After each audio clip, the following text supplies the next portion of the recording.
Andy Zuckerman, and you're listening to Science Versus from Gimlet Media. On today's show, we're taking you back to a gruesome murder that happened in 1849. It shocked America and put the science of the day to the ultimate test. Yeah, Science Versus is going true crime. And if you've got innocent ears around, you might want to skip this episode, because it is indeed gruesome. The abdomen had been opened and the intestines taken out. The cartilages of the ribs had been separated and the lungs, liver, and heart removed. Producer Rose Rimler and I went to Boston to investigate this crime, and we ended up poring over the original documents from the murder. And we're in a library, which is why we have to whisper. First, the thorax and left thigh of the corpse had been subjected to the action of fire, as shown by the singed hair. Whoa. And the partially roasted state of the skin. Ew, I feel like we have better words than roasted. It's upsetting. This murder went down in 1849, and it had the perfect setting: the very prestigious Harvard University. Plus, there was everything you could want in a sordid crime story. A cast of characters that included one of the richest men in Boston, a suspicious janitor, a noted professor, and, at the centre of it all, a mysterious, mutilated corpse. So we have this, half-roasted... half-dissolved, but not quite. body. Who could have done this? Some sick Rise. And we're breaking open this case because to catch the killer and bring them to justice, it took all the cutting-edge science that the 19th century had to offer. And it broke new ground as Harvard scientists analysed the evidence to crack the case. So today, we're following their footsteps. We're putting on our trench coats. We're getting out the magnifying glass to find out who done it. When it comes to podcasts, there's lots of true crime. But then there's... some sick Science Versus How to Solve a Murder in 1849 is coming up just after the break.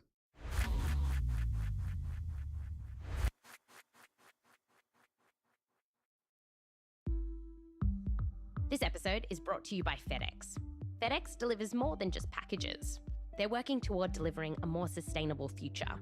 This initiative is called Priority Earth, and the goal is to reach carbon-neutral operations by 2040. FedEx says they're also starting to modernise its fleet by adding zero-emission electric vehicles and creating more recyclable packaging.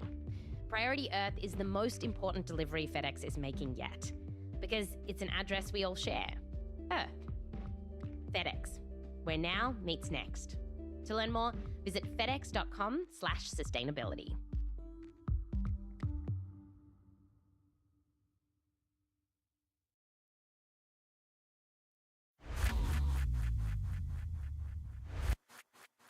Welcome back. We start our story in Boston on Friday, November 23rd, 1849. The streets are full of horses and carriages. There's a chill in the New England air. Good day, sir. And Thanksgiving is right around the corner.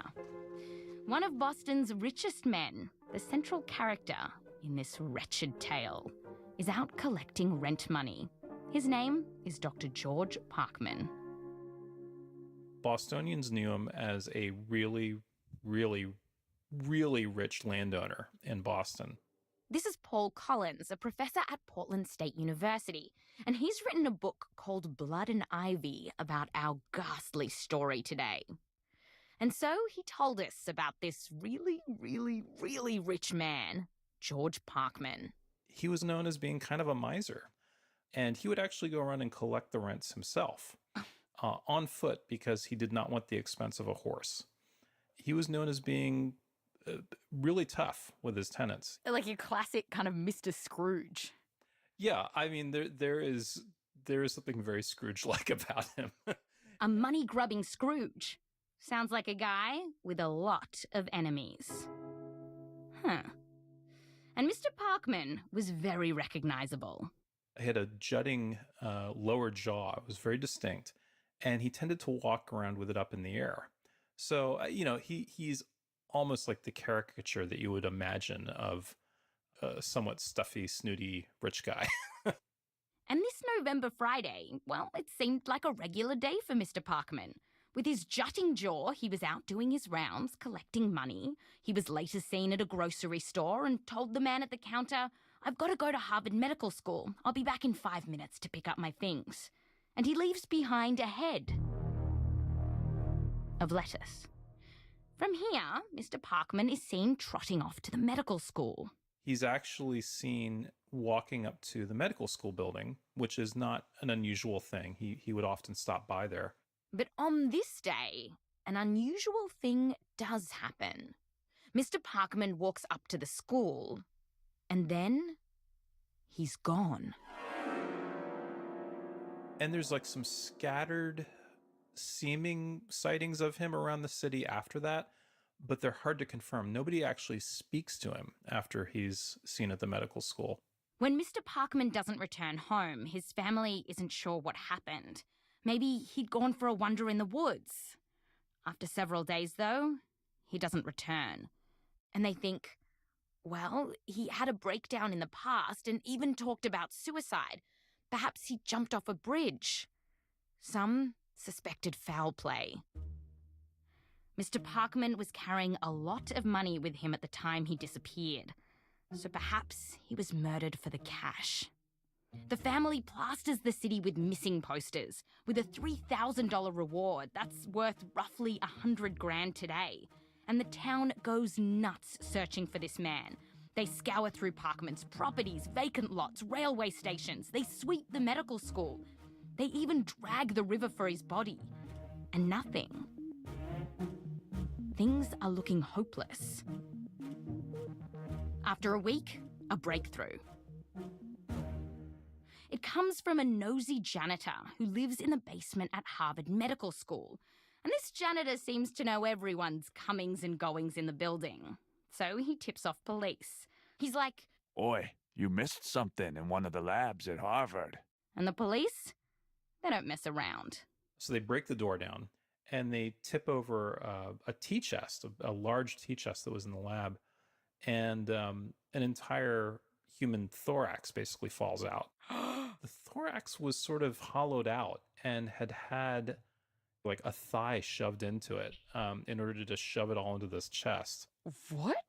So what whoever did this did was ultimately cut the body up into various bits and then scooped out the innards of the torso and then shoved a thigh in there and put it in a case? Yeah. They just found all these parts that have been kind of pulled apart in a very bizarre manner. Parts of the thigh and thorax had also been soaked in some chemical and then burnt. There was also a furnace in the lab, and when police rake through the ashes, they find the remains of a human skull, a lower jaw, gold fillings, and some artificial teeth. Whoever had access to this lab is now looking very, very suspicious. And indeed, the police learn that there is one man who has a key, a professor of chemistry who had been at Harvard for 25 years. This was his private lab, and his name was John Webster. But he didn't seem like the obvious suspect for a murder. He was a family man, married with 4 daughters. Webster's this sort of strange figure in a way because he seems to be a fairly competent professor. He's made some attempts at inventions that kind of don't go anywhere. He's just not all that great. He's like the rest of us, mediocre. Yeah. So by all accounts, John Webster was a fairly average chemistry professor.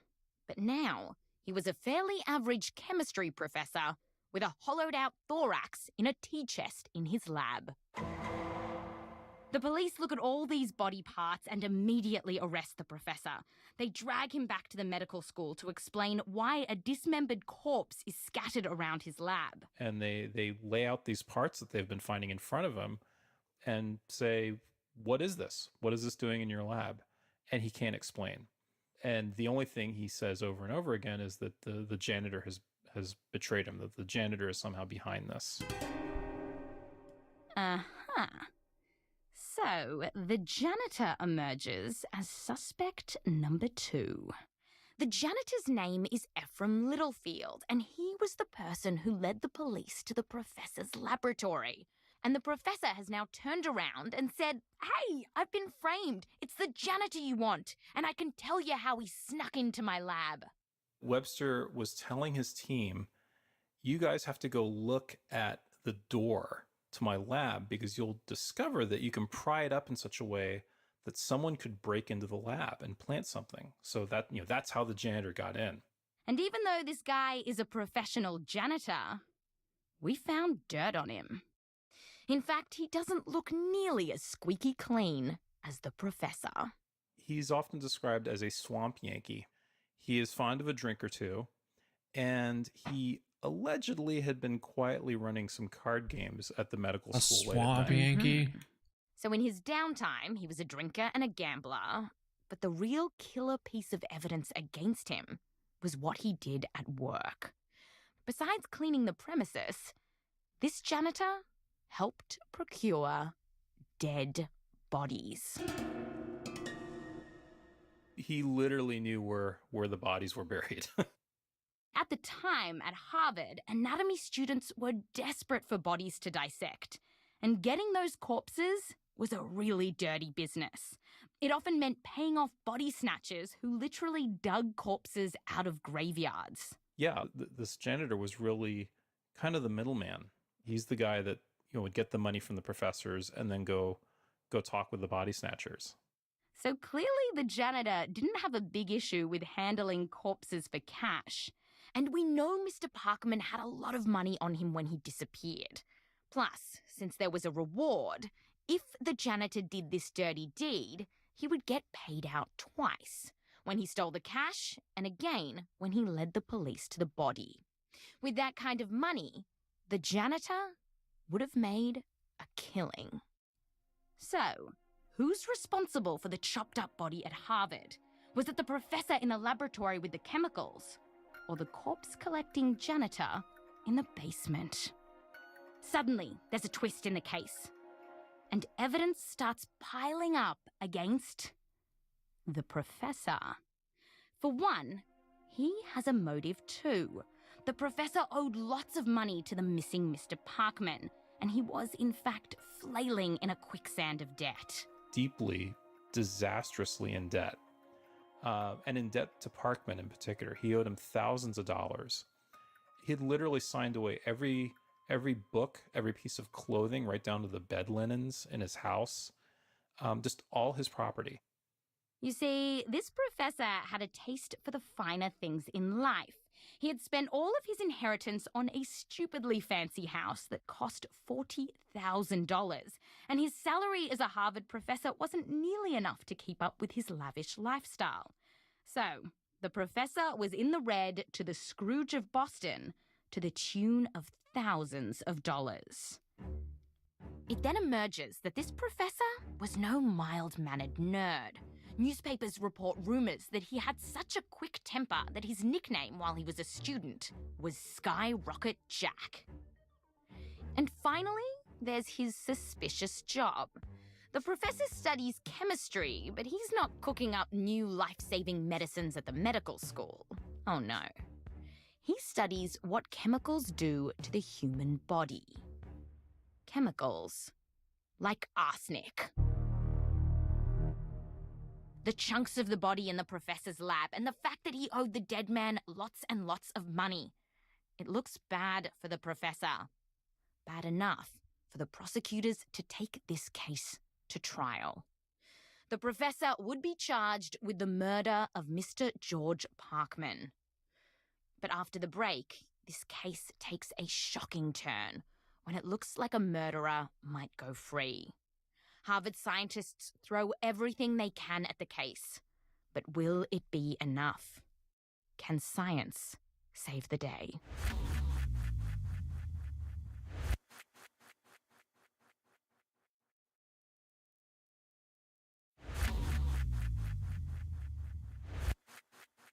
Welcome back to the biggest news in 1850. We've just learnt that a wealthy Scrooge type, aka Mr. George Parkman, has gone missing, and the last place he was seen was at Harvard Medical School. A mutilated corpse has been found in the lab of a chemistry professor who's now on trial for murder. And this case goes viral. Well, viral for 1850. New railroads were being built and brand new telegraph poles strung up, allowing news of the Parkman case to travel to Wisconsin, Texas, and Florida. In fact, the story of Mr. Parkman's murder even made it to Australia. And back in Boston, the locals couldn't get enough. Here's Professor Paul Collins again. They had a real problem at the courthouse. People fighting each other, punching each other in the face, trying to get in. It was pretty nuts. So many people wanted to witness the trial of the Harvard professor that officials had to rotate people through the courtroom. By the end of the trial, about 60,000 spectators had passed through the courthouse. Oh my gosh, 60,000. It's equivalent to almost half the population of the city. It seems that everyone wants to sticky beak on the trial of the chemistry professor accused of killing one of the richest men in Boston. And you could understand why this was one of the hottest seats in town, because the trial had a fancy professor, a dodgy janitor, and a missing rich man. It had all the trimmings of a Broadway show, one that you'd kill to see. Now, with all the evidence lined up against the professor, you'd think that this case was a slam dunk. But things take a very curious turn when the professor's legal team comes up with this intriguing strategy to defend him. They basically say, look, you're accusing our client of killing Mr. George Parkman, but you don't even know if the body you found in his lab is Mr. Parkman. You've got a thorax without a head, chunks of a skull, and parts of a leg. That could be just about anyone. They said, well, this could be anybody. It's a whole building full of cadavers. The professor's legal team point out that this corpse was found in a medical school, and there are bodies all over this place. They're there for students to dissect. And Paul told us that this was a good argument because students at this school cut up so many bodies that they literally built the place to deal with the corpses. They had this dissecting room, in effect, over the river or over an area that was very accessible to the river so that they could just dump this stuff out. So yeah, I mean, they literally designed the building with cadavers in mind. And there really were odd body parts found around Harvard. Like, leading up to the trial, some hands were found in the river near the medical school, and police think, ha-ha, these are Mr. Parkman's hands. But then a sheepish medical professor comes forward and says, Sorry, your mates. That one's mine. I put it into the river to see how it decomposes. Touche, defense team. That's so stupid. But seriously, though, in 1850, how would you prove these body parts are Mr. Parkman? At the time, there was, of course, no DNA evidence. In fact, scientists wouldn't even understand what DNA was for another 100 years. And fingerprinting wouldn't be used in the courts for decades. Not that Who cares about diseases? Let's Let's just toss this motherfucker in the river. So to prove that the body in the professor's lab was in fact Mr. Parkman, the prosecutors turn to some rather bizarre legal strategies. For example, one of the legs found was particularly hairy, and so they tried to identify him that way. That was one of the weirder moments of the trial. So they talked to Parkman's brother-in-law, and they ask him, well, were his legs hairy? And his brother-in-law is a bit embarrassed about being asked about this. He says, well, there was this one time where he pulled up his pant leg for some reason, and yeah, he had kind of hairy legs. But It's amazing to think about that in a trial today because we have DNA evidence, but to imagine that in order to identify someone as a legitimate piece of evidence, they're like, how hairy was his legs? yeah. Yeah, the prosecutors are going to need a hair more proof. And so they find some evidence they can really sink their teeth into. Bits of dentures and a jaw were found in the furnace of the professor's lab. And so the prosecution thinks that perhaps we can prove this is Mr. Parkman by his teeth. And they catch a lucky break. Shortly before his disappearance, Mr. Parkman had visited a dentist to be fitted for dentures. And that dentist had a cast of exactly what his jaw looked like. So the prosecution calls the dentist to the stand and says, do you recognize these bits? And the moment the dentist saw the jaw, he knew. He broke down crying and said, quote, "Dr. Parkman is gone. We shall see him no more." End quote. The dentist could identify this jaw because it was so odd-looking. And when producer Rose Rimler and I went to Boston to investigate this case, we actually got to see a cast of Parkman's jaw because it's still kept in the archives at Harvard. This is what we've come for. Oh. We're currently looking at the casts that the dentist made of Mr. Parkman's jaw. And so these became this critical piece of evidence to say that that body in the professor's laboratory, that must have been Mr. Parkman because he had this weird jaw. It is kind of protuberant. But it wasn't just that the jaw was a bit odd. We got to see a cast of the dentures too, which were even weirder. Because Mr. Parkman only had a few teeth left, so his dentist made him dentures that would fit around them. This is such a specific cast. You would absolutely be able to identify someone based on this. Yeah, there's 3 clustered on one side and 1 by itself on the other side. You just have this scraggly remains of teeth. That would be pretty, totally like a fingerprint almost. And you might think that this would have clenched the case, but at the time, introducing this kind of evidence was a total gamble. It was the first time that dental evidence had been introduced into a murder trial in America. And just the idea of identifying a whole person based on pieces of a body, it was all pretty new and untested science. On top of that, the defense had their own dental expert. Here's Paul again. The defense brings in another dentist and says, could you look at a tooth or at a piece of jaw or at a bit of a denture and actually identify who it came from? And the guy says, no. So there's almost this battle of the dentists that basically happens in the courtroom. And it goes on and on. These are definitely his teeth. No way, you'd never know. Then finally, the dentist for the professor crumbles and admits, well, it might be Mr. Parkman. What seemed like this wild and untested new form of evidence suddenly becomes very, very powerful. Okay, so the prosecution has convinced people that this is indeed the body of Mr. Parkman. There is one more hurdle, though. The prosecution needs to explain why, if it was the professor who done it, why did he leave this body in this weird dismembered state? After all, he's a professor in chemistry. If he committed this murder, surely he would have done a better job of getting rid of the body. Well, yeah, he's a chemistry professor. Why didn't he just dissolve the body? An expert in chemicals takes the stand, and he says, yeah, you can dissolve a body using strong chemicals, but here's the thing. You need a ton of them, particularly to dissolve an entire human body. Parkman was not actually a very heavy guy. He was maybe only 140 pounds. But just all chin. Right. But I mean, that's like industrial quantities. He doesn't have anything like that. And he doesn't have any containers in his lab that are remotely big enough to do that.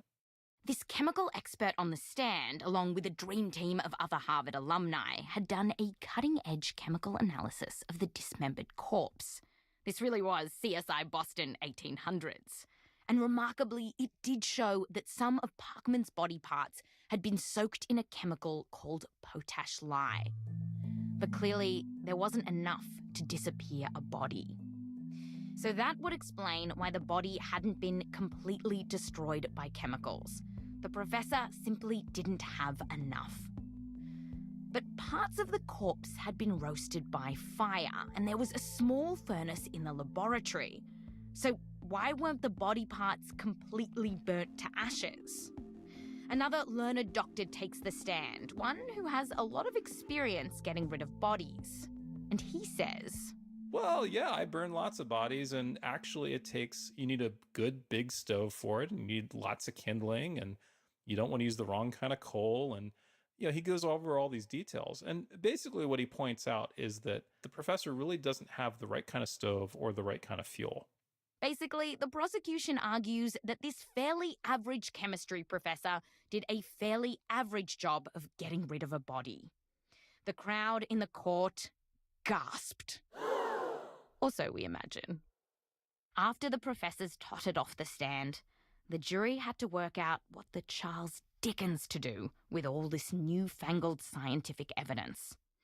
The scientific testimony about the teeth, the chemicals, and the fire, they seemed to add up to the professor having done it. But at the same time, there were no witnesses who saw the professor kill anyone. No one heard a scream. And this professor, who's never fallen afoul of the law before, he's pleading innocence, insisting that a sketchy janitor has pulled one over on everyone. There's no conclusive evidence of any kind.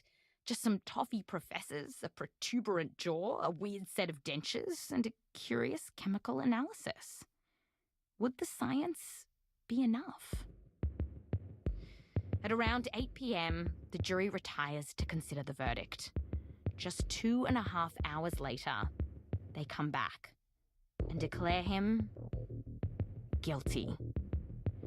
The professor was sentenced to death, and the papers went wild. The excitement at this juncture was intense. Prisoner sank back in his chair and wept. An awful and unbroken silence ensued. The jury, as well as the prisoner, trembled and grew faint. May God, of his infinite goodness, have mercy on your soul.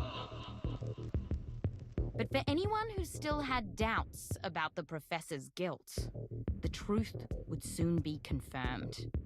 As Professor John Webster sat in his cell awaiting his hanging, he actually confessed to his minister, and the whole sordid tale was later published in the papers. Here's what the professor said happened. Mr. Parkman, aka the Scrooge of Boston, came hassling him to repay his debts. He'd always hassled the professor for money, but on that fateful day in November, Mr. Parkman took it one step further and threatened to have the professor fired. By Webster's account, he picks up the nearest thing, which is basically a large sort of stick of wood, and just hits him as hard as he can in the head. Parkman drops dead, and Webster panics. And that's where everything then unravels. And without the dental evidence, the chemical analysis, and the scientists, the fancy professor might have gotten away with it. He might have been able to hide behind the reputation of such a prestigious college. After all, at first, who could believe that a family man and a respected professor could have done such a monstrous crime? But in the end, at least this time, the science convinced them, won out, and convicted a murderer. I guess murder was on the syllabus. That was my David Caruso. CSI. Who are you? Looks like the dentist took a bite out of crime. Who are you? What about, maybe Mr. Parkman shouldn't have been so mouthy? Who are you? All right. That's Science versus How to Solve a Murder in 1849. If you want more gory details about this trial, you have to check out Paul Collins' book. It's called Blood and Ivy, the 1849 Murder that Scandalized Harvard. And it's an absolutely ripping read. And by the way, if you're into true crime, what about untrue crime? Gimlet has a new fiction podcast called The Horror of Dolores Roach. It's this macabre urban legend of love, betrayal, weed, and cannibalism. We're going to play you a snippet from the show, and if you like it, you can binge on all the episodes now. And P.S., this one is just for the adults. It's not for the kiddos. Okay, so here it is, The Horror of Dolores Roach. And there's like a meat hanging upside down. But there's a face still on it, parts of his face. Just cartilage, no cheeks. And in the tub under him, it's filled with ice. And in the middle of the ice, pieces of that Marcy, big pieces in the ice. On the little ledge, there's these two balls of like clear, maybe silicone. Can't eat fake tits. And on the sink, there's a butcher knife, shiny, perfectly clean. Not a drop of blood anywhere.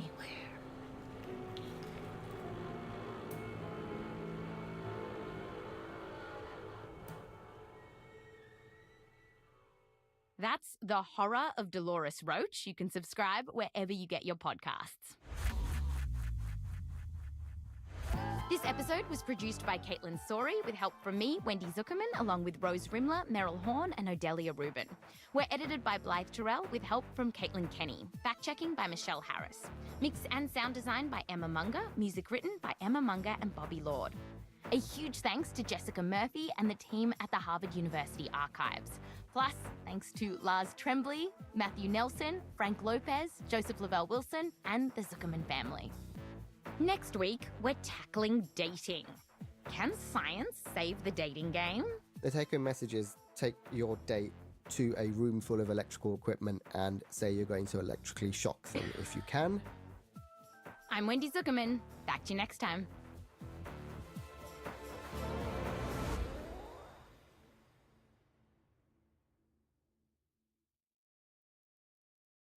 Hi, I'm Wendy Zuckerman, and you're listening to Science Versus from Gimlet Media. This is the show that pits facts against flirting. On today's show, online dating.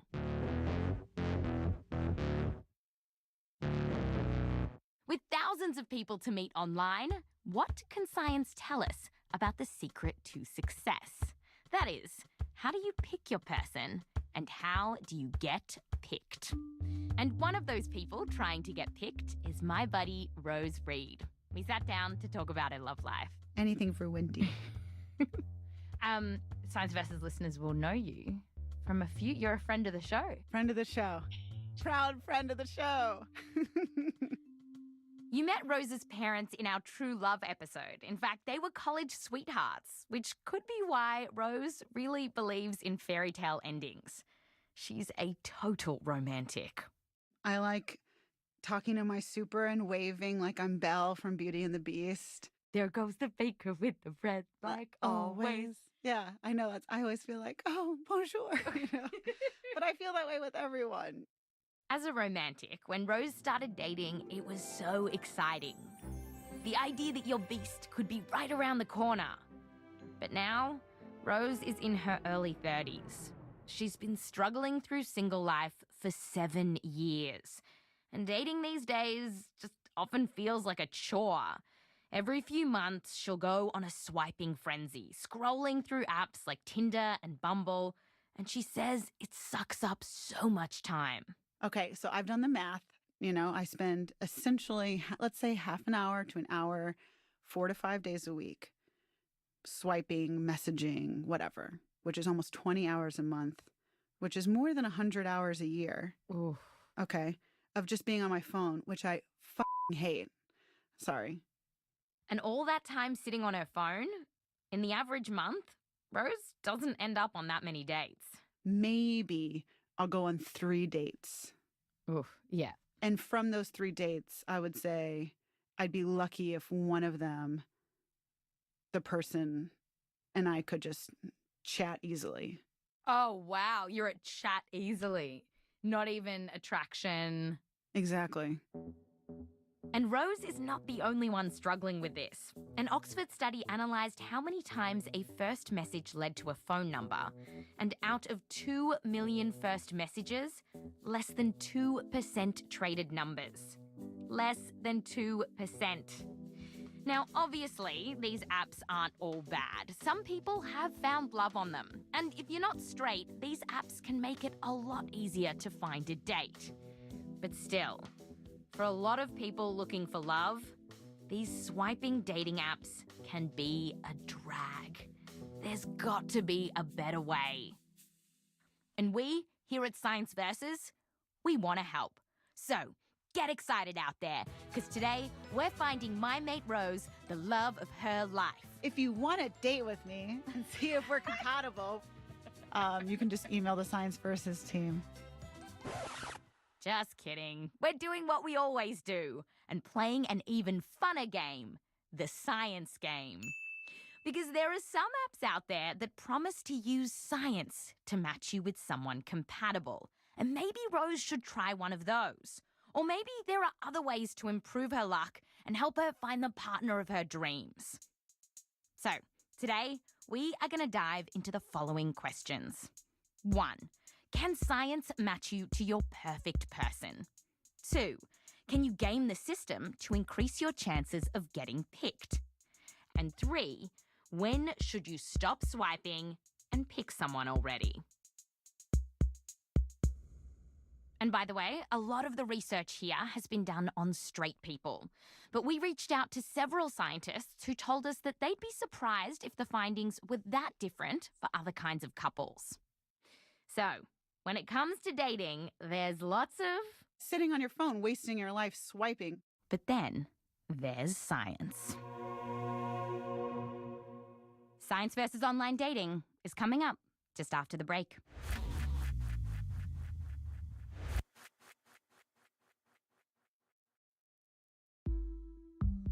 This episode is brought to you by FedEx. FedEx delivers more than just packages. They're working toward delivering a more sustainable future. This initiative is called Priority Earth, and the goal is to reach carbon neutral operations by 2040. FedEx says they're also starting to modernize its fleet by adding zero-emission electric vehicles and creating more recyclable packaging.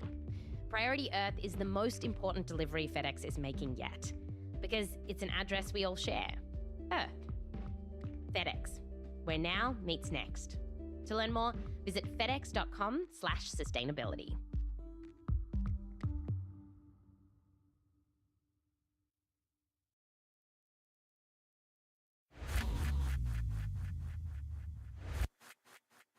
Welcome back. So we've just met Rose, who, like a lot of people, spends a ton of time online dating.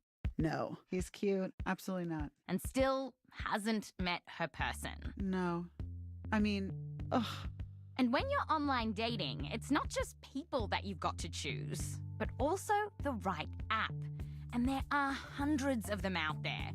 Yeah, there's Tinder and Bumble, but also Match.com, Her, Grindr, Blender, OkCupid, Plenty of Fish, Hinge, Coffee Meets Bagel, eHarmony, Chemistry. There's even one called Huggle. Huggle! And now Facebook is getting into the dating game too. So, which should you pick? Well, these apps kind of fall into 2 categories. You can do what Rose does and sift through thousands of people on an app like Tinder, or there's kind of a second option. You can fill out information about yourself and let the app tell you who you should go on a date with.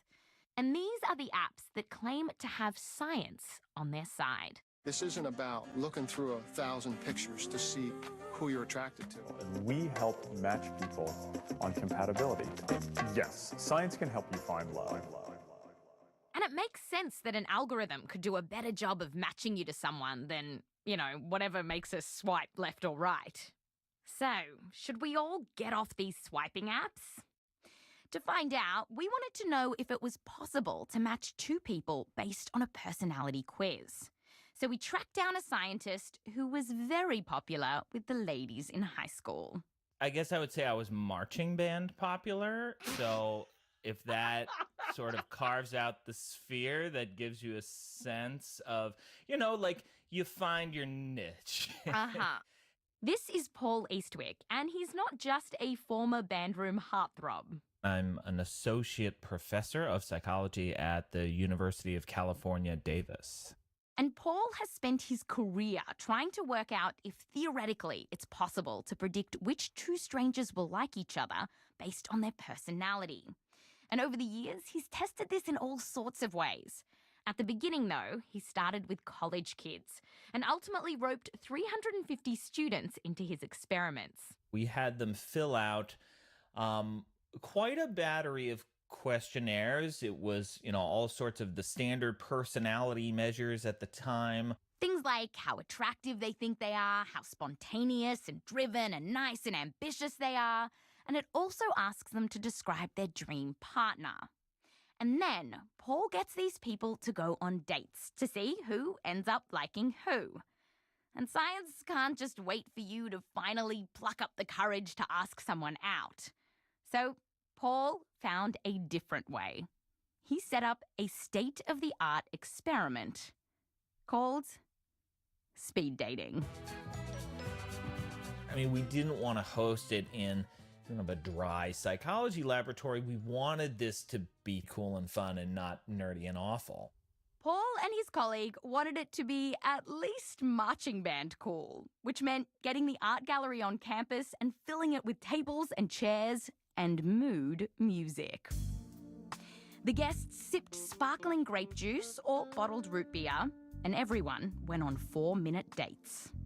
What were you doing during the experiment, like watching the behavior? Yeah. I remember sort of standing on the side for some of the initial ones, just sort of marveling that this was actually happening. And it was just like, oh, look, they're talking. And like, of course they're talking. They're like 19-year-olds. So they have social skills. But there was something about like, oh my, like this is actually happening. It wasn't happening for everyone, though. Some couldn't get a conversation going and really struggled. I mean, it's really like, where are you from? What's your major? Where do you live on campus? And boy, if people were striking out on those things, those dates were going downhill fast, right? It's like desperately looking for something that they have in common to talk about. After the speed dates were over, the people in the study then flagged to the researchers who they'd like to see again and who they wouldn't. And Paul and his colleagues then analysed the data to try to pick up patterns about who liked who. Like, did the extroverts end up liking the introverts? Did ambitious people tend to like other ambitious people? And basically, they wanted to know, could you use a survey packed with information about someone to predict if they would get along with a complete stranger? And to crunch the numbers, they fed all their data into a machine learning algorithm. And so what did you find? We couldn't predict compatibility at all. But again, it's very hard to predict how much people are going to like each other once they first meet. And machine learning is really, I mean, that's the buzzword right now. Like, machine learning can do everything. Right. You know, it can beat us at like Go and chess. So like, surely Right. it can match two people, right? You would think.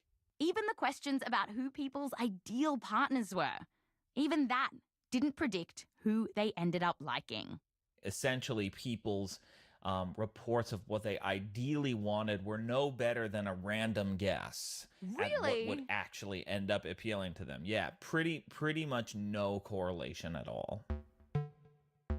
And even though this might seem a bit odd, using speed dating as a proxy for online dating, other studies have come along, one that even created a kind of fake online dating setup. And they found the same thing, that basically you couldn't predict which strangers would like each other based on personality surveys. One of the things Paul's team could tell, though, is if you were going to be a total dud that almost no one liked, or if you were going to be a Li Shang that everyone was going to love. You know, Li Shang, That hottie in Mulan? Anyway, the point is, we know who the desirable people are, but we still can't pinpoint exactly with whom is that person really going to click. there is a little more data here. Some recent studies have found that people who like each other do tend to have certain things in common, like age, education, and political leaning. But those categories are so broad that relying on these factors to match people could still ultimately lead you to a bunch of crappy dates. Which is all to say that it's unclear how any dating app that claims to match you to your perfect person using a scientific algorithm would work. Producer Odelia Rubin asked Paul about all this. Do we yet know of an algorithm that will help you find the perfect person? No, there's no existing algorithm that is going to predict compatibility. At least in the scientific literature, to my knowledge, as these things, have been disclosed to the scientific community, there's not yet any compatibility predictor. It doesn't help that the vast majority of these apps don't track how many people stay together after they meet and go off the app, and they don't release much data to back up their claims. When you look at your career and you've spent so long effectively trying to predict who's going to get together, when you started doing this, did you think, surely we're going to crack this? Yeah, I suppose there's a case to be made that I should be pulling out my hair and thinking, oh my gosh, we've gotten nowhere. But I just oddly don't feel that way about the whole thing, because what we find on the flip side of all of this is that there is so much chaos in the way romantic relationships come together and are formed. Paul's work has found that there's something about falling in love that the science just hasn't been able to capture. For now, he says relationships are more like earthquakes than the weather, and that means we can't really predict when they're going to happen. You can do a pretty good job of predicting what the weather will be like tomorrow or the next day. But earthquakes, we don't really have a great science that can tell us specifically when an earthquake is going to happen. We told my friend Rose about this earthquake idea. Tectonic plates shifting?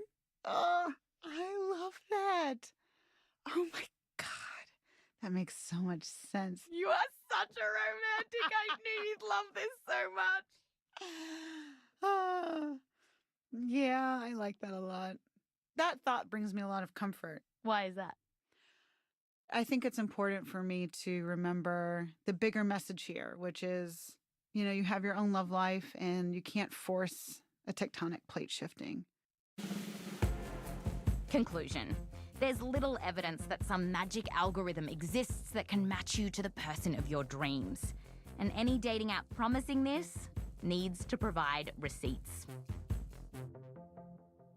So, without the perfect algorithms, singles will still need to sift through seemingly endless profiles to find their perfect person. After the break, I dive into the dating game. And it doesn't go well. Do you want to go for coffee on Thursday? I'm really busy. Can we do this date maybe in a couple of weeks' time? That's coming up.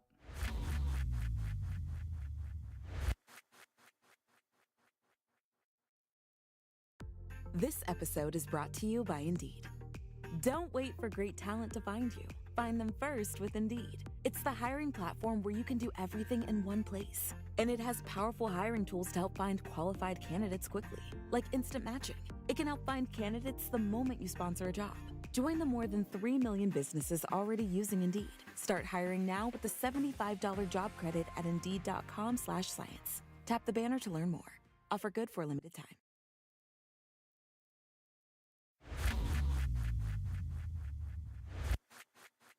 Welcome back. So we just told you that dating is hopeless and you should probably just lock yourself in a clock tower and focus on building your time machine. Kidding. Okay, but we did say that based on all the science we have, any app promising to match you to your soulmate is probably bunk. Because it seems that finding someone who you really connect with, it just isn't that predictable. Leaving Rose to play the numbers game, swiping through seemingly endless faces. Anyone who takes a selfie while in the driver's seat of their car is a grade A weirdo. And we don't even have time to go into why, so we're going to swipe left. So he's not like crazy hot, but he's cute. No, absolutely not. Can't trust him. No. But watching Rose say no to all these people made us realize how hard it is for most of us to stand out in a crowd in these apps. So, can science help here? Viren Swamy is a professor of social psychology at Anglia Ruskin University in the UK, and he studies what makes people attractive to each other. And Viren told us there's one question he gets over and over again. How much does physical appearance matter? Yeah. Well, it matters a great deal. I mean, if you think about most romantic relationships, we're looking for someone we want to be able to share intimacy with, and physical appearance and physical attractiveness plays a huge part of that. Surprise, surprise, being good-looking does matter. Study after study has shown us that we prefer beautiful people. We think they're nicer and more interesting. People say that they're more likely to hire them, to promote them, to give them better grades. And of course, we are also more likely to swipe yes on them. So, if you're not a hottie, are you screwed? Well, not exactly. There is research that hints there are ways to perk up your profile. Several studies, for example, have found that people tend to be rated as more attractive in photos when, get this, they look straight at the camera. And one study even found that just having more pictures in your profile really bumped up your chances of getting a match. Okay, next up, the texting game. Because after you match, people can waste hours texting back and forth and not getting anywhere.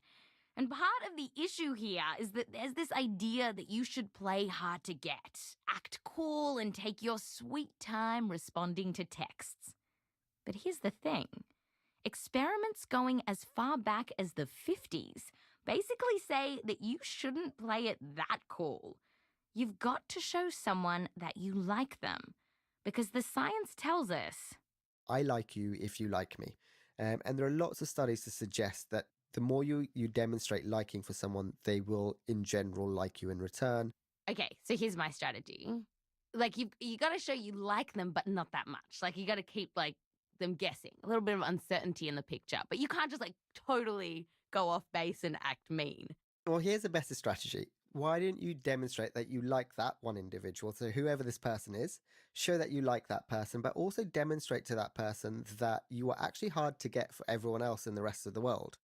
the tip Viren is giving me is that I need to appear hard to get, generally speaking. But when it comes to the person I'm interested in, they need to know I like them.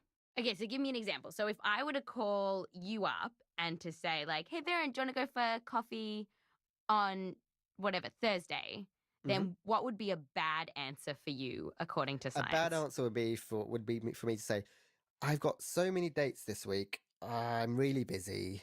Can we do this date maybe in a couple of weeks' time? Bad. Okay, yeah. I feel pretty rejected by that. So ask me the question again. All right. So Viren, do you want to get coffee on Thursday?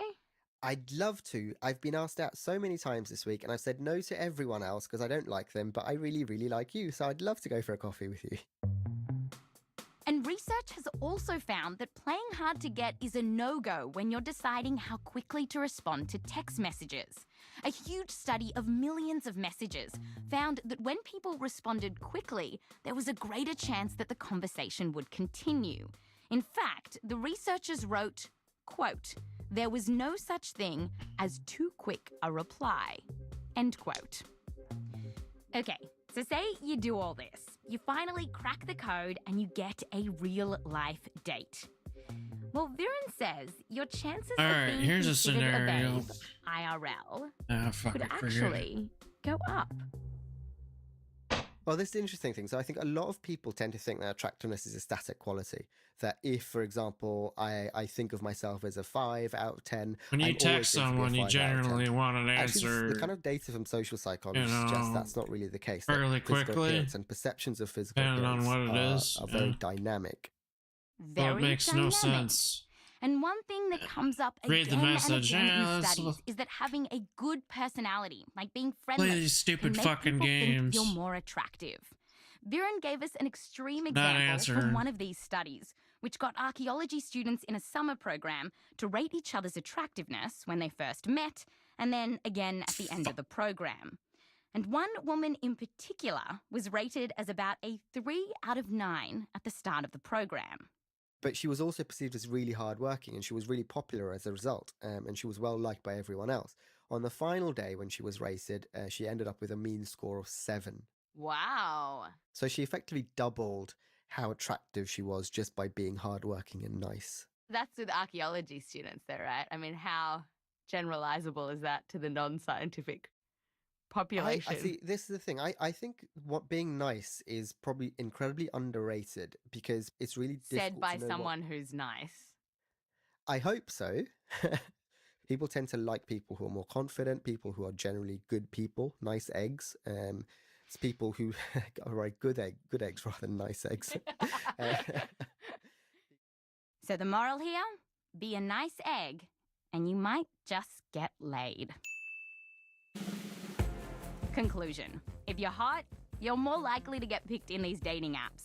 But if you look like the rest of us, there are things you can do to up your chances. You can text back quickly and not play it too cool. And when you do get a date, you can be nice.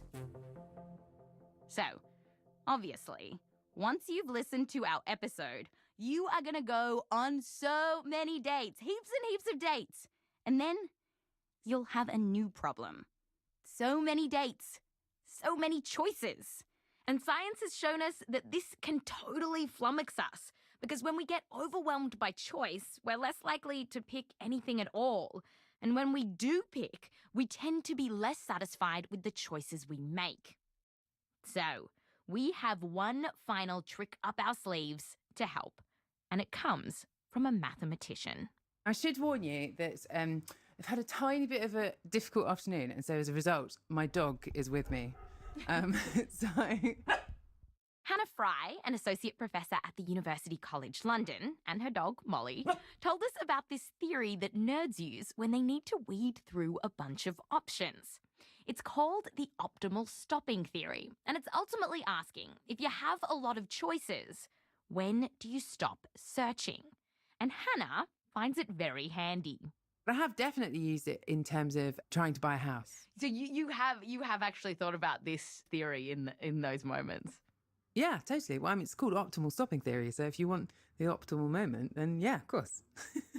You can use this theory for hiring someone, picking apartments, and yes, even picking your person. Okay, so the idea is that across the course of your dating life, there will be a number of people that you will date, and they're going to be of varying quality.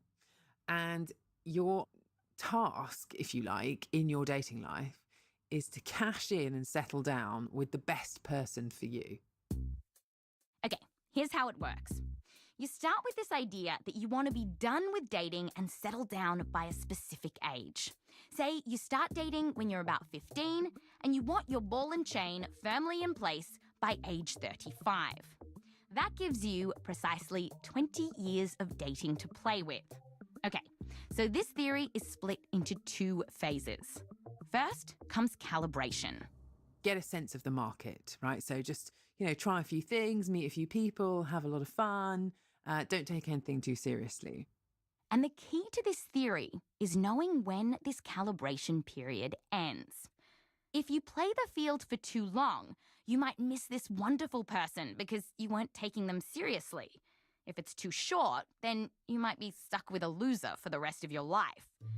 And so, mathematicians have actually worked out the sweet spot, the number that tells you when you should stop searching to give yourself the greatest chance of meeting the best person for you. This special number, which works out as about 37%. 37%. That means 37% of your specified dating time. In this case, it comes out to a little over 7 years, or until you're about 22. Then, once you hit about 22, you enter phase 2 of dating.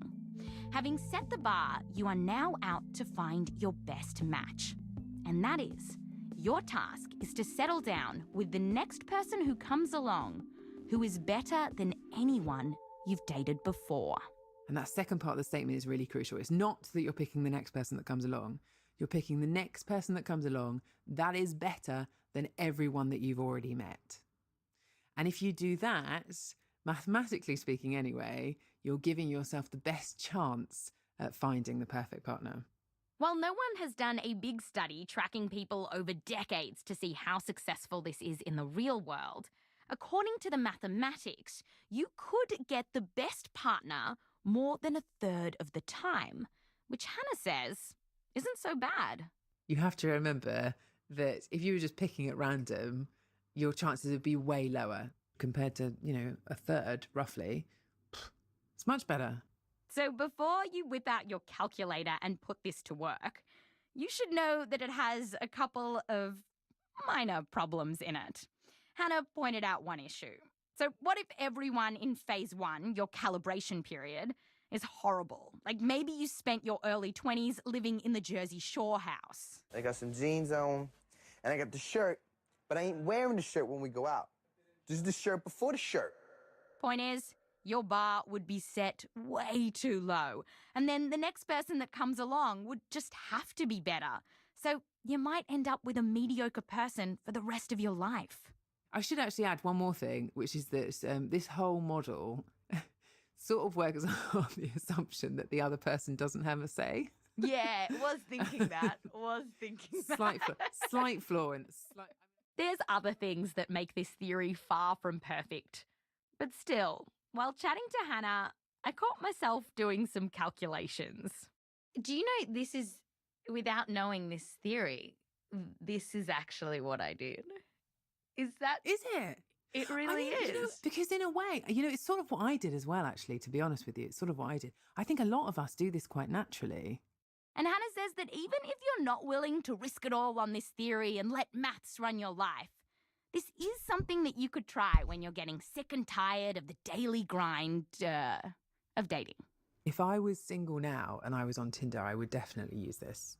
You say, okay, you know what? I'm going to spend a year being single. Give yourself a time limit that you're prepared to spend some time playing the field, and then apply the sort of, that 37% rule to that time window. Then that can be a way to just limit your choice slightly and be a bit more realistic about finding what makes you happy. Now you have a helpful guidepost, the optimal stopping theory. If you're getting tired and lost as you're swiping through faces on an app, give yourself a time limit and then pick somebody. So, when it comes to online dating, does it stack up? 1. Can science match you to your perfect person? No. Based on the evidence we have, today there is no algorithm that can match you to your Li Shang. 2. Can you game the system to increase your chances of getting picked? Yes. Being hot helps, but so does having a good personality and not playing it too cool. Just let someone know you like them. And 3, finally, when should you settle down and stop swiping? According to a mathematical theory, the optimal time to pick your person is to wait for the first 37% of your dating life and pick the next person who comes along, who is better than anyone you've dated before. So says maths. So, how does this all shake out in the real world?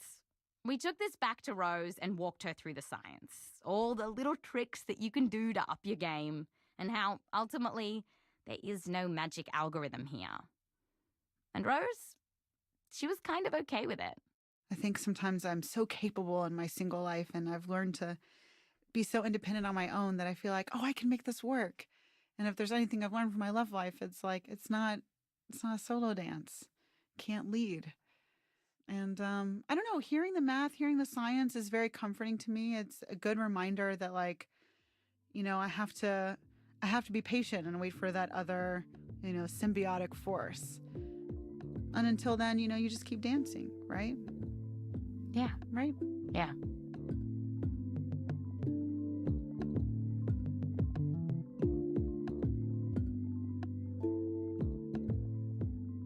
That's science versus online dating. Hey, producer at Science vs. Odelia Rubin. Hello. So how many citations in this week's episode? In this week's episode, there are 98 citations. 98? 98. Wow, we really, like, mined the dating literature. Feels light, but it's heavy. And where can people read more? People can read more about the science in this episode in the show notes. And while you are futzing around on your podcast app, you should totally give Science vs. a review.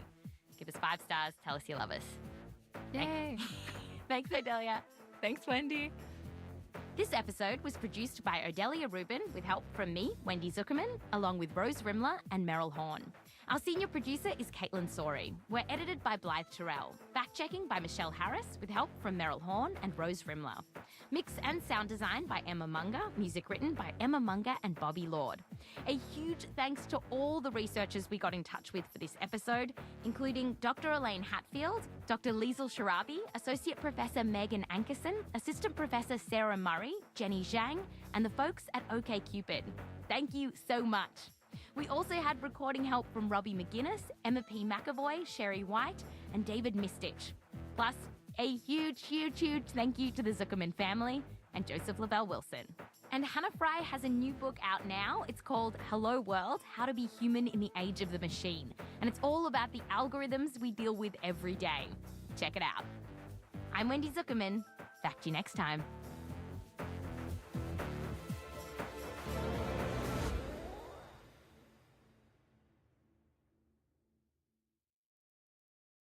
Hi, I'm Wendy Zuckerman, and you're listening to Science Versus from Gimlet Media. With the US midterm elections right around the corner, we at Science Versus are going to spend all of this week looking at the biggest political topics out there, and we're seeing exactly what the science has to say about them. We at Science Versus are not activists, we're factivists. Okay, and to start off with, we're looking at guns. And this is obviously because over the weekend there was an awful shooting in a synagogue in Pittsburgh. 11 people were killed. And it seems like every time there's a shooting, the same claims come up. Some people say guns are to blame. Others say guns actually keep us safe. And in this case, a good guy with a gun could have protected these people. So, what does the science say? Now, we first ran this episode 2 years ago, but we've made sure it's all up to date. And a quick warning before we get started. This episode contains the sounds of guns, and we'll be discussing homicide, suicide, and domestic violence. Please take care when listening to this show.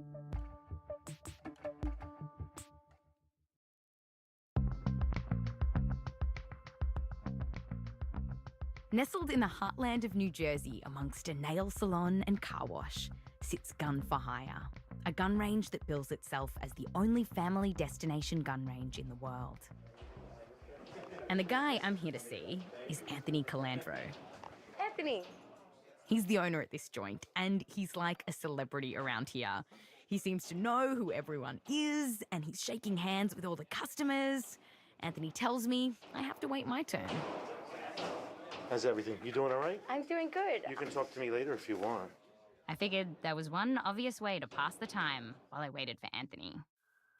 All right, so we're going to put you in the range for an hour. 15 minutes, you're going to be with an instructor.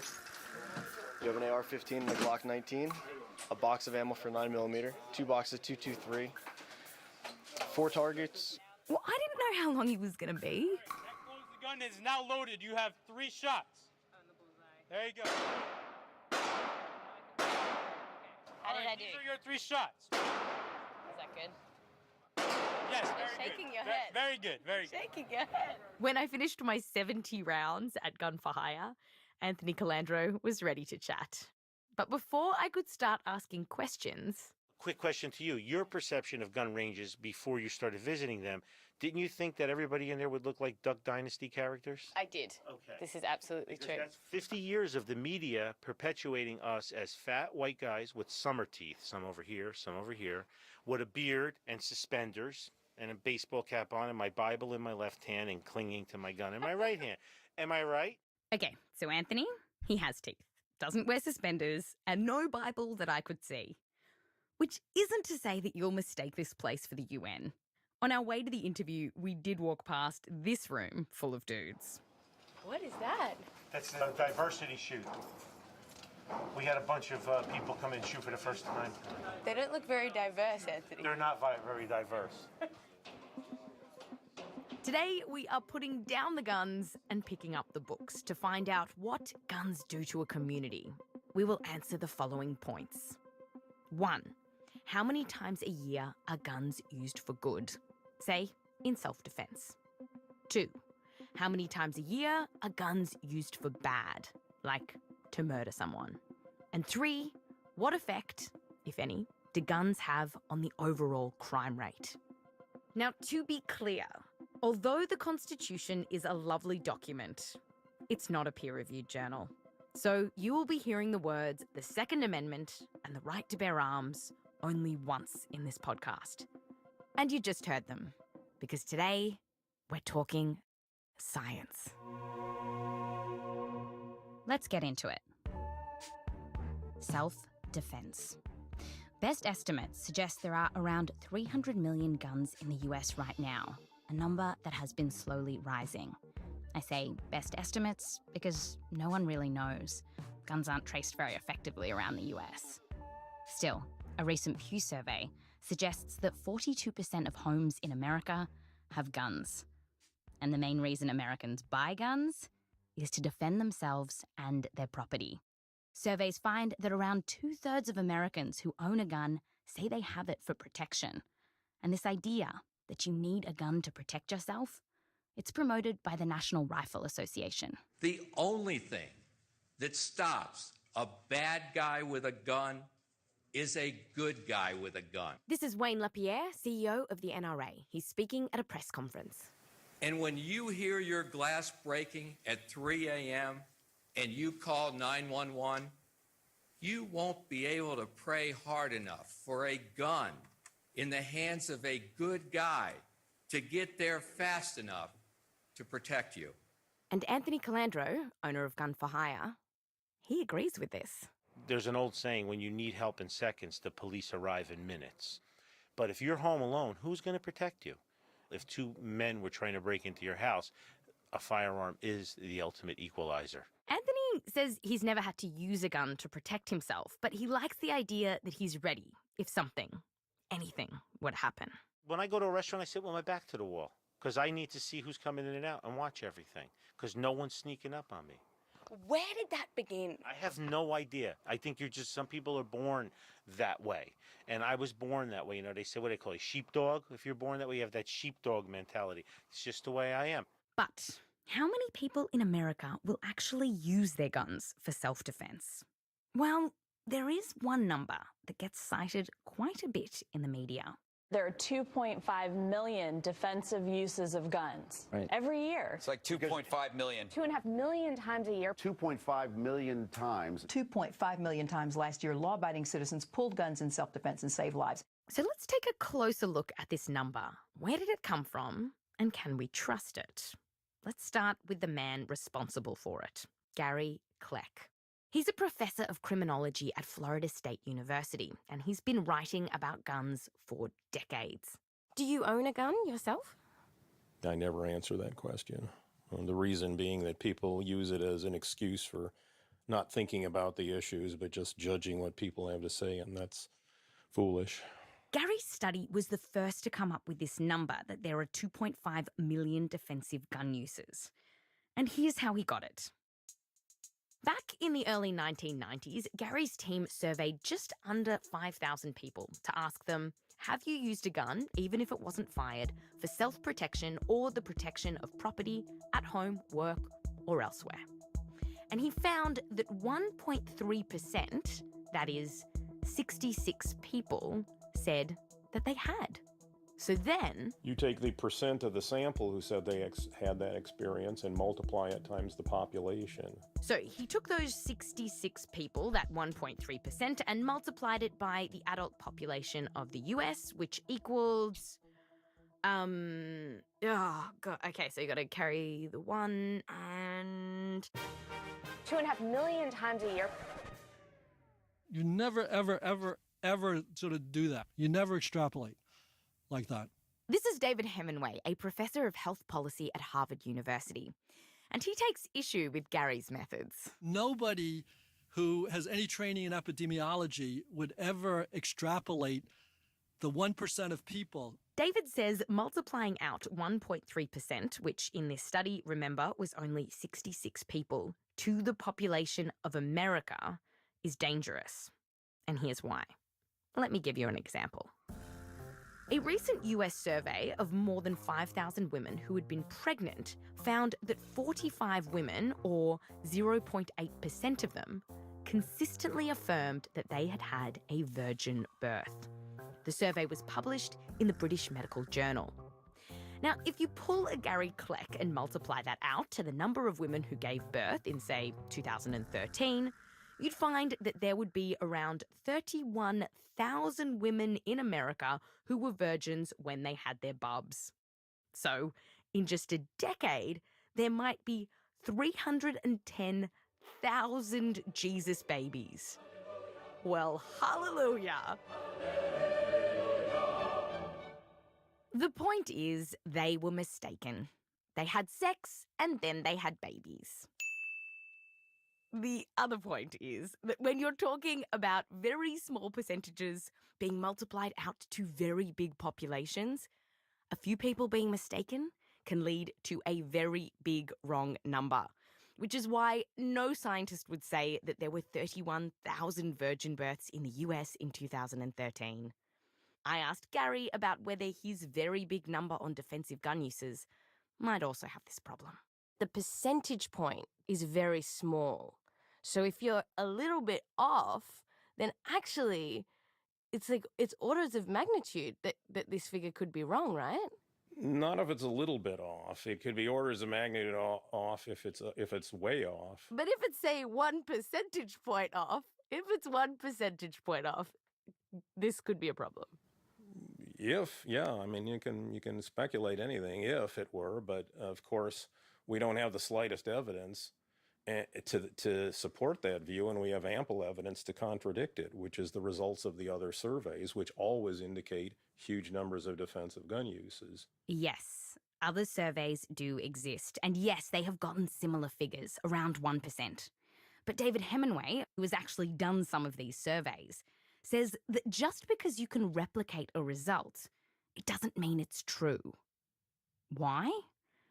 Because sometimes people lie, leave stuff out, or just misremember, and they do it in the same pattern over and over again.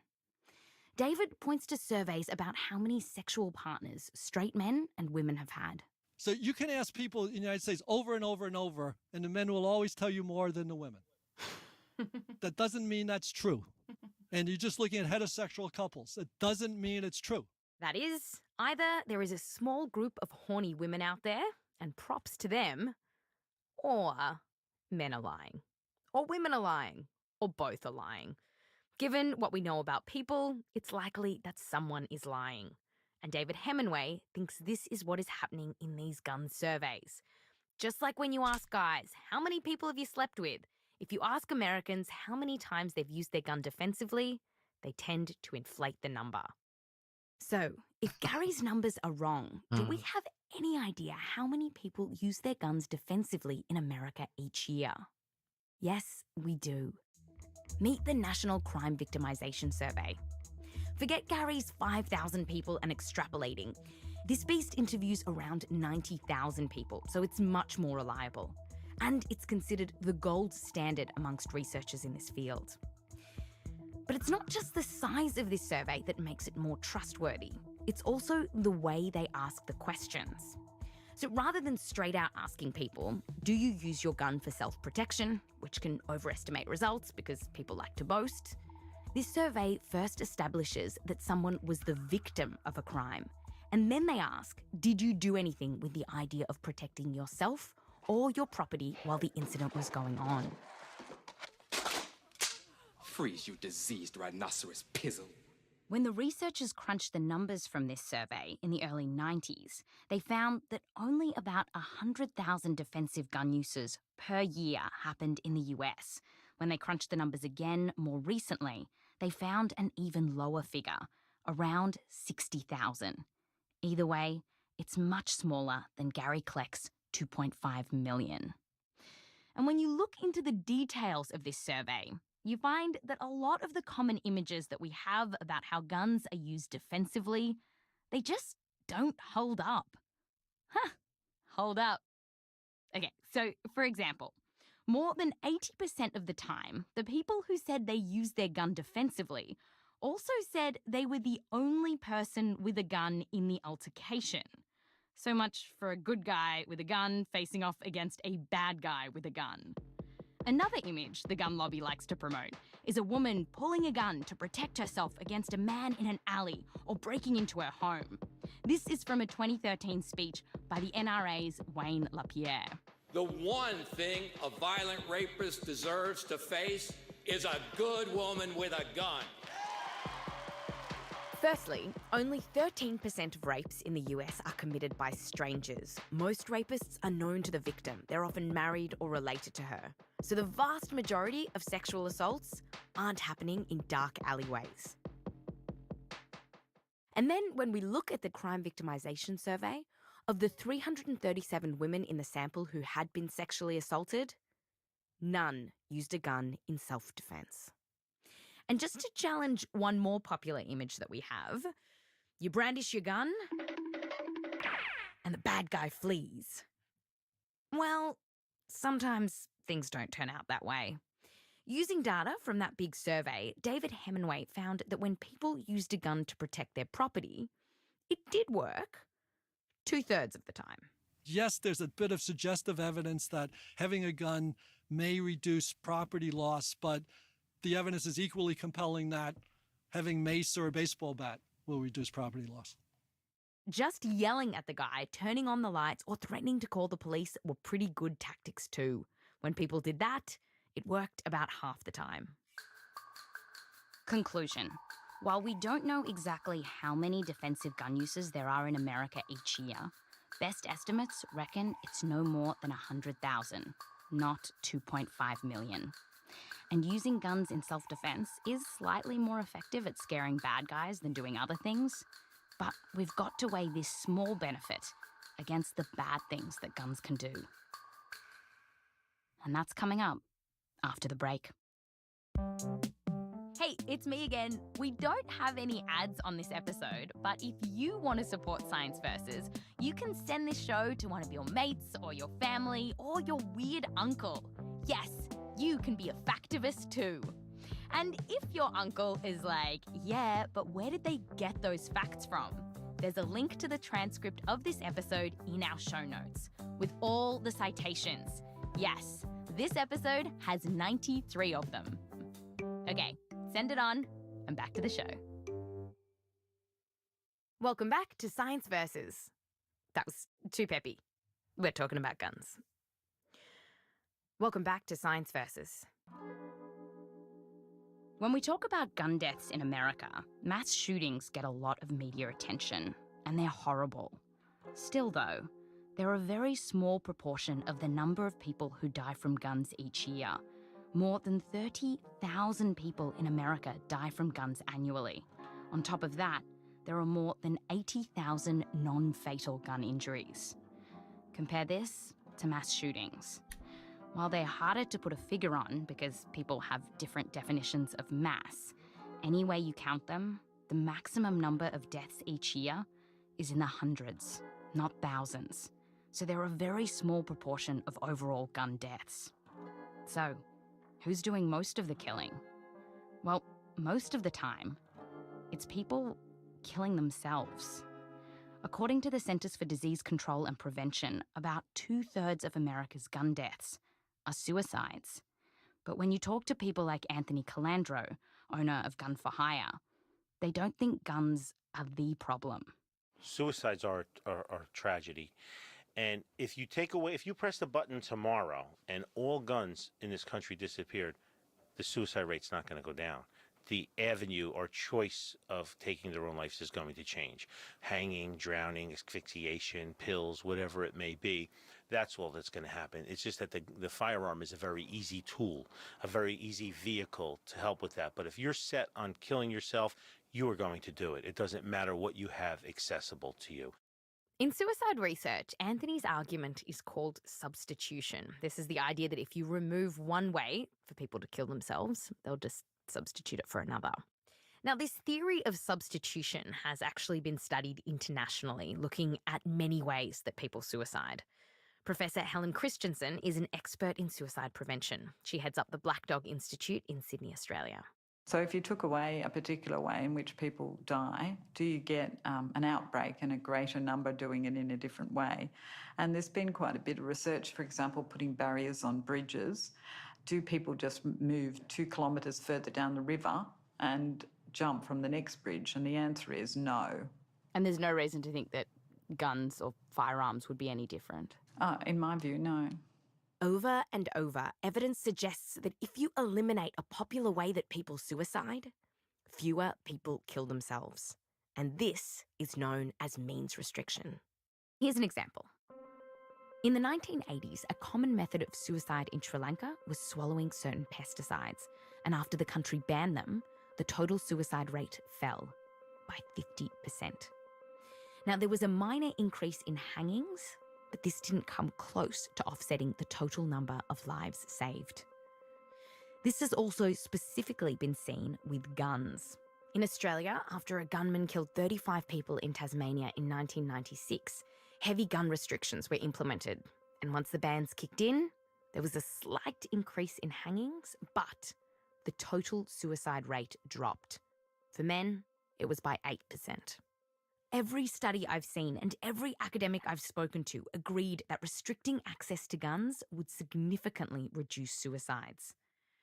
Every academic except Professor Gary Kleck, because he said there's no real difference between people trying to kill themselves with a gun or with a rope. It's just tying a piece of rope around your neck. Are you saying that it is just as easy to kill yourself using a gun as it is to hang yourself? No, what I said is that people who are that seriously motivated will take the somewhat longer period of time it takes to prepare a hanging suicide attempt than it does to shoot yourself. The difference is a matter of minutes. You can do it in under a minute with a gun, and, well, maybe it'd take 10 minutes to do it by hanging. And so the question is, are seriously intended suicide attempters willing to take 10 minutes to make the attempt? Yeah, I'd say it's almost certain that they would be. But suicide researcher Helen Christensen says this idea that time doesn't matter isn't true for the vast majority of people who kill themselves. Time is your friend in suicide prevention. So the argument is within 10 minutes, for example, of making the full intention to take your own life, many people do attempt within that tiny window. The longer you allow the person with this thought to be delayed, then the more likely it is that they will in fact survive. Conclusion. The current evidence suggests that for most people, thoughts of suicide come at a time of acute crisis. They're not carefully planning their death, which is why removing deadly means from vulnerable people is such a powerful way to prevent suicide. You can think about it like this. When your friend or lover or child is feeling very low, you don't want them to have access to a gun. We still need to look at murders and violent crimes. But before we do that, let's take a little break. Getting pretty heavy here. Let's all take a big breath while I tell you about some very cool octopuses. Yes! They're called the southern sand octopuses, and they're found on the eastern coast of Australia. And it was recently discovered that these octopuses create houses for themselves under the bottom of the sea, Using their ingenuity and bodily fluid, they line the burrow of these little apartments they create for themselves with mucus so that it gives it more structure. And then they create little chimneys for ventilation. Isn't that amazing? It's remarkable. Oh, and don't send me letters because the plural, the collective noun of octopus is octopuses. Sometimes people say octopi because they think that octopus comes from Latin, in which case the plural would be I. But actually, octopus is borrowed from Greek, so you add es if you want to make it a plural. So that would be octopuses. And you should use that word as often as possible because octopuses are cool. So, back to guns and on to the next argument. The gun lobby says that guns not only help people to defend against crime, as we talked about, but they argue that if law-abiding citizens are armed, then criminals will be deterred. That is, they reckon that the mere presence of a gun not only could be used to stop someone who's in the middle of committing a crime, but it could be used to stop them before the crime even happens. Burglaries, assaults, murders, all of it. There are AR-15s, shotguns, and pistols all around you that deter crime and violence every day. This is NRA News commentator Dom Raso. On armed citizens. The presence of weapons alone can stop crime. And when you take them away, the bad guys have the upper hand. So, do guns reduce crime? Well, according to Fox News commentators, yes. And they invoke studies to make their claim. Here's commentator John Stossel speaking with Megyn Kelly. The jury is still out on the global warming theory. Whoops, sorry. It's just in my folder of outdated science that gets cited. Here it is, John Stossel and Megyn Kelly. The best example is concealed carry. In the states where they passed the laws, crime, gun crime, murder went down after states passed concealed carry laws. Why? Why is that? Because the bad guys start thinking, gee, if I rob this guy, he might be packing. Okay, this claim has been firmly debunked by the scientific community. And to understand the whole story, we have to go back. Not that far back. Nice. We are in the 1980s when a bunch of US states unintentionally set up a nice experiment. These states passed laws making it easier for people to carry concealed weapons, so-called right-to-carry laws. And by doing that, it allowed scientists to measure the crime rate before and after the laws were passed. To answer the question, do legal guns on the street really mean less crime? Economist John Lott, who at the time worked for the University of Chicago, was one of the first academics to publish on the case. Using some statistical models, he reported a significant drop in violent crimes in states that had passed the gun laws. This work was published in 1997, and John went on to write a very cryptically titled book called More Guns, Less Crime. These days, John is no longer aligned to a university and is instead a Fox News columnist. Meanwhile, a bunch of other scientists, still working for universities, have looked into John's work and found serious flaws within it. When one academic tried to replicate the findings, he couldn't. And this led an expert committee of some 20 scientists to reanalyze the data. And while John still maintains the accuracy of his findings, this committee found, quote, no credible evidence that the passage of right-to-carry laws decreases or increases violent crime, end quote. Okay, so people carrying their guns around doesn't affect the crime rate. But what happens when you take into account the guns in people's homes? Do the number of guns in a state affect the overall crime rate? No. Here's David Hemingway. Guns don't cause violent crime. Guns also don't seem to protect against violent crime. Guns don't reduce violent crime. Whether there's guns or not, you can have violent crime. There are US states with lots of guns that have a low crime rate, like Montana, and there are US states with lots of guns with a high crime rate, like Alaska. Equally, around the world, while the US has a bucket load more guns than any other high-income country, The crime rate over here is just average. And for more evidence that the number of guns and the crime rate are unrelated, we need to go back. No! From the mid-1990s, crime rates plummeted around the developed world. Burglaries, thefts, assaults all dropped. And this trend lasted about a decade. And it was so mysterious that academics have spent the last 2 decades trying to figure out what happened. With no concrete answers on the table, the National Academy of Sciences put together a crack team of scientists, which included David, to finally uncover why the crime rate fell. After 3 years of study, I can confidently say the 24 of us, mostly criminologists, really don't have any good idea. They looked at data on all the obvious stuff: the economy, unemployment, social trends like immigration, but also other things. Things like better policing and the notion of fewer people in prison, and the idea about less lead in the water. In the air, and abortion. And of course, guns. But nothing could explain what happened. Now, it's true that as the crime rate in America was falling in the 1990s, the number of guns in the country was going up. And the NRA likes to take this as proof that more guns means less crime. But according to David Hemenway and the team, if you keep watching the crime statistics after that initial drop in the mid-90s, you'll see that relationship between guns and crime changes, which is why 0 of our group thought that the number of guns had anything to do with the reduction in crime and homicide. So even though the number of guns in America continues to slowly rise, the crime rate has bobbed up and down throughout the noughties and even today. The noughties, as in the 2000s. I didn't even mean it like a pun. Like, they're naughty, they're doing crime. It's just what you call the 2000s.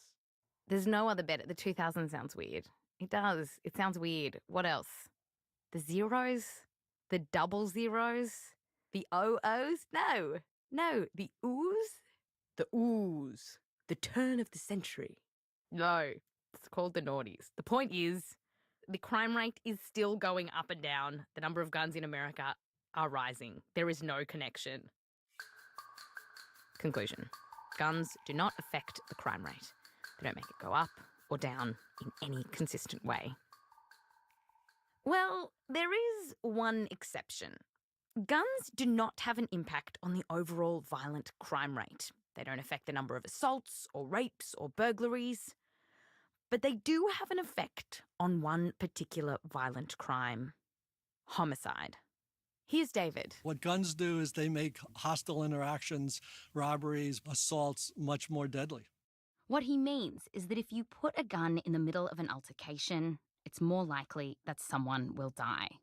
In 2015, about 18,000 people were killed in a homicide. The majority, 13,000, were killed by guns. And when we look at the US, states with more guns tend to have more homicides and more firearm-related homicides. Now, there are exceptions. You can find states like Idaho, for example, with lots of guns and not a lot of murders per capita. There is one point, though, where the link between homicides and guns is rock solid, and that's when women get murdered. A paper tracked firearm ownership and homicides across 50 states over more than 3 decades, and it found that it was unambiguous. The more guns in a state, the more likely it is that a woman will be murdered. If the gun ownership in a state goes up by 10 percentage points, the number of women who die by guns goes up by 10%. Now, we're not exactly sure why the link between statewide gun ownership and murder is stronger for women than men, but women are more likely to be killed by someone they know than men are. And one idea is that because males are more likely to be killed by strangers, their murders depend a lot on factors like the overall level of violence in a state, while violence against women depends much less on these outside factors. That is, women are being abused everywhere, but the likelihood that one will die depends on who has access to guns. Conclusion. Guns don't affect the crime rate, but guns make crimes more deadly. Chuck a gun in the middle of an assault, and it's more likely that someone will die. So when it comes to science versus guns, do the claims stack up? Number one, there are 2.5 million defensive gun uses in America each year. Science says no. According to the best research, the actual number is probably no more than 100,000, and that includes defending property, like stuff in your house. Next, guns reduce crime. Science says no. Guns do not affect the crime rate. They don't make it go up, and they don't make it go down.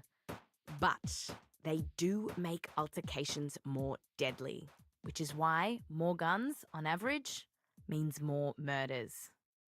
So if the data are pretty clear, why is there a big debate? Why all the fuss around guns? According to David Hemenway, this is more about human nature than science. Because the thing is, for people who have a gun, there is a very small chance that something will ever go wrong. You know, serious injuries are fairly rare. So people will say, oh, I had a gun in my house, you know, when I was growing up and nobody ever died. Great. I mean, but because the gun was in your house, there was 3 times the likelihood that somebody would die. But they think, their evidence from their own experiences, boy, things are good, things are fine. And for gun owner Anthony Calandro, everything has been fine so far. So he thinks nothing needs to change. And why wouldn't you personally want to give some guns up to make America safer, if that's what the studies showed? Because I am safe and my guns are not hurting anybody. Last time I checked, none of my guns ever left the safe and went out and committed crimes in the middle of the night while I was sleeping. If this perfect study came up and just found that if you removed the guns in America, you would have a homicide rate that dropped, the perfect study, would you want action to happen? Probably not. Probably not, because we all want to blame everybody else and not ourselves. It's okay to take his guns away, but not my guns. Come on, it's just like when you were a kid, you had a toy, you didn't play with, and when your mom wanted to give it away, all of a sudden you wanted it again, right? I know that I'm safe, and I know I'm diligent with my guns, so nobody's taking my guns. And the thing is, while Anthony is trained and safe with his guns, and maybe you'd rather be in a dark alleyway with him than without him, the science tells us that the more people who think like Anthony, the more guns there are around, ultimately, the more people die. That's Science versus Guns. Tomorrow, we're continuing our look at the science of issues in American politics. Next up, abortion. This episode was originally produced by me, Wendy Zuckerman, with help from Heather Rogers and Austin Mitchell. It's been updated by Rose Rimler. Caitlin Sori is our senior producer. We're edited by Annie Rose Strasser, Caitlin Kenny, Blythe Terrell, and Alex Bloomberg. Fact-checking by Michelle Harris. Sound design and music production by Martin Peralta, Emma Munger, Matthew Boll, and Sam Baer. Music written by Bobby Lord and Emma Munger. I'm Wendy Zuckerman. Back to you tomorrow.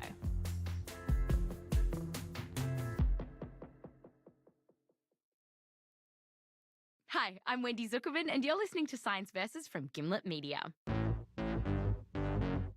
This is the second part of our election primer, a series of politically charged episodes that we're updating and re-releasing ahead of the US midterm elections. On today's show, abortion.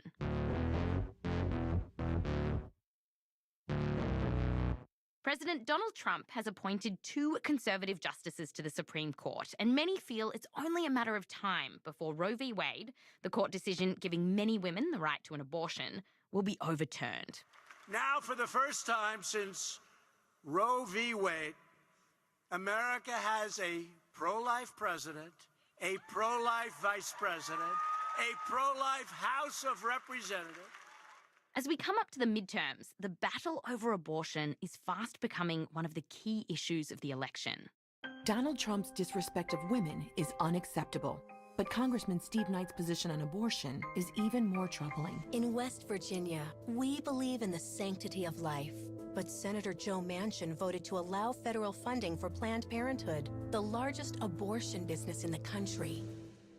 And in these these debates, you hear a lot of things about abortion, that it's painful for the fetus, and that late-term abortions are a huge issue.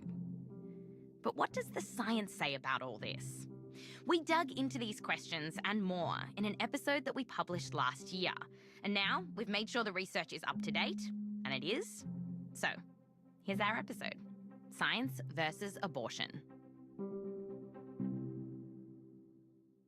Abortion is so taboo that many people don't talk about the abortions they've had, many doctors don't talk about the abortions they've given, and when it is talked about, it's politicized and sensationalized.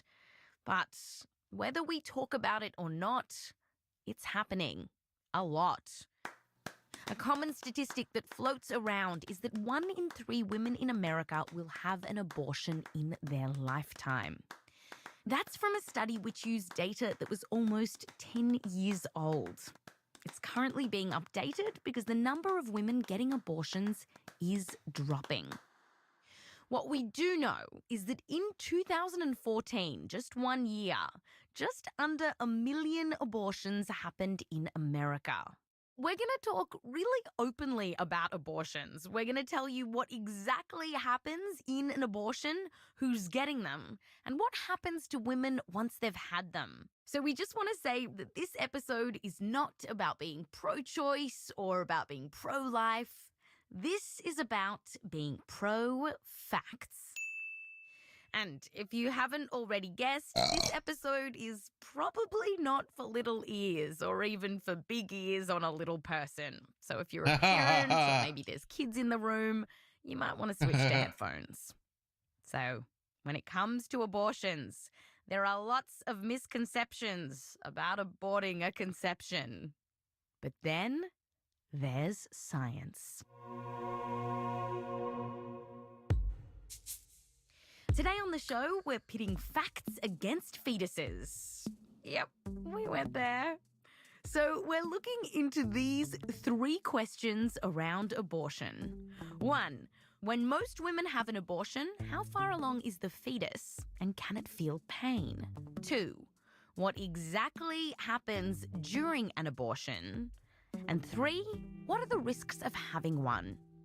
First up, when most women have an abortion, how developed is the fetus? So from Juno, you know that indie film about a teenager getting pregnant, we learned that by the time a woman gets an abortion... Your baby probably has a beating heart, you know. It can feel pain. And it has fingernails. Fingernails? Really? Really? So how soon until a fetus really gets fingernails? Well, fingernails is the last. That's like when we think about a baby coming out with fingernails, that's not happening until much closer to the end. That's Dr. Amita Murthy. She's an assistant professor in obstetrics and gynecology at New York University, and she teaches med students about fetal development. What's your favorite stage of it? Do you have a favorite? That's the wrong question to ask me. Why? Because you love them all? I love them all. So let's start at the very beginning. When mummy and daddy love each other very much. Ugh, okay, who are we kidding? Let's start here. The sperm is in the vagina and it makes a beeline for the egg. If it breaks through, fertilization begins. Amita told us that after a woman's egg is fertilized by a sperm, it divides into 2 cells. And those cells divide into more cells until it creates a ball of cells. And in these early stages, it's called a zygote. What does the zygote look like? The zygote microscopically looks like a wriggling ball. But what's happening inside the zygote is like the cells are dividing and separating. The zygote, that wriggling ball, will soon divide into what's called an inner cell mass and an outer cell mass. That outer stuff helps to form the placenta, which supplies oxygen and nutrients to the growing zygote. But let's just focus on that inner cell mass. The inner cell mass is now actually multiple cell layers deep. We're talking about 30, 40, 50 cell layers deep. So it's like, if you can imagine like a sandwich with lots and lots and lots of meat layers in there and cheese or whatever. So it's like that. And then imagine like you start to roll the sandwich into a burrito kind of thing. I like burritos. Okay, so what Amita is describing here is that this ball of cells, the sandwich, is folding in on itself to create that distinctive shape of the fetus, that kind of curve, or as she describes it, the burrito. So this is all happening in the first few weeks in the womb. And this burrito sandwich, whatever thing that Amita is describing is just a tiny, tiny ball of cells. The embryo is actually less than a millimetre at this point. That's half the size of a poppy seed. And by this point, many women actually don't know what's cooking inside. They don't know they're pregnant. In fact, it's only once they've missed a period, sometimes weeks after the sperm has met the egg, that a woman might get a pregnancy test. Because it's often not entirely clear when a woman actually got pregnant, there's a couple of ways that researchers and doctors use to estimate how far along a pregnancy is. The most common one is called gestational age. And here, the clock on gestational age starts running from the first day of the woman's last period, which means before she actually got pregnant. Imprecise, we know. But gestational age, that's what the docs use. That's what we'll use for the rest of the episode. Now, 2/3 of abortions in the US have happened within 8 weeks from a woman's last period. By now, the embryo has grown up into a fetus, and it's around 15 millimetres, roughly the size of a pumpkin seed. And this pumpkin seed has some teeny tiny little organs, including a teeny tiny heart. It'll start out as a 2-chamber muscle and then starts to become a 3 and then a 4-chamber muscle, and it is moving. And once it starts moving quickly, that's when it starts pushing blood through the fetal body. You have a fully formed tiny little heart, 4 chambers at the end of 6 weeks. And when you say tiny little, how little are we talking? I mean, we're talking microscopic. And it can do that stuff. Yeah, it can do that stuff. It's kind of amazing. The heart is microscopic. You can't see it with the naked eye. And yet it's still pumping blood around the fetus's body. Your baby probably has a beating heart, you know. Okay, so Juno got that heart thing right. It can feel pain. But can the fetus feel pain? Because this question comes up a lot, and not just in indie films featuring Michael Cera, but also in feisty cable news discussions, and when lawmakers create cutoffs for when a woman is too far along to get an abortion, whether a fetus can feel pain is a big part of the discussion. Bans on abortions at or before 20 weeks have been enacted in over a dozen states. These bills are based on a theory that a fetus can feel pain at 20 weeks. So, whether or not a fetus can feel pain is important, but it's a tricky question to answer, because how can we really know? Can't interview the fetus, unfortunately. No, you can't interview a fetus, but there have been studies done in animals, brain scans, brain wave studies done on prematurely delivered babies, observation, dissection in like cadavers, things like that. So, using these types of studies, Amita says that as best as science can tell, there are several steps that are needed for a fetus or anyone to feel pain. First, you need to have pain receptors, which are sensors that can detect something painful and then create an electrical pain signal. Second, you need to have nerve fibers that connect that pain signal to the spinal cord and up into the brain. Third, you need to have a brain that is developed enough to process that pain signal. So, let's go through these. When do all of these things start happening? When do the pain receptors start to form? So that's pretty early. Amita tells us that at around 6 weeks, nerve fibers start to be found in the skin. They can sense touch, vibration, and temperature. But these early nerves can't sense pain. That's according to a detailed report on fetal pain and awareness published by the UK Royal College of Obstetricians and Gynecologists. That report said that immature pain receptors start forming at 10 weeks or so. Until then, quote, pain is clearly not All right, possible. this will be the last end run quote. for the day, chat. By this point, more than 80% of all abortions in the US have already happened. Amita says that all these receptors do Not that is anyone create an fucking electrical cares signal anyways. that says pain. To actually feel pain, we need the wiring that can send those signals to the spinal cord and up into the brain. When do we get that wiring? Well, we know that from about 18 or 20 weeks, a fetus will respond if you accidentally poke it with a needle, which Amita says you might do, say, during a procedure called an amniocentesis. So, for example, if you're doing an amniocentesis and you mistakenly hit the junk. hand, the fetus will move the hand away.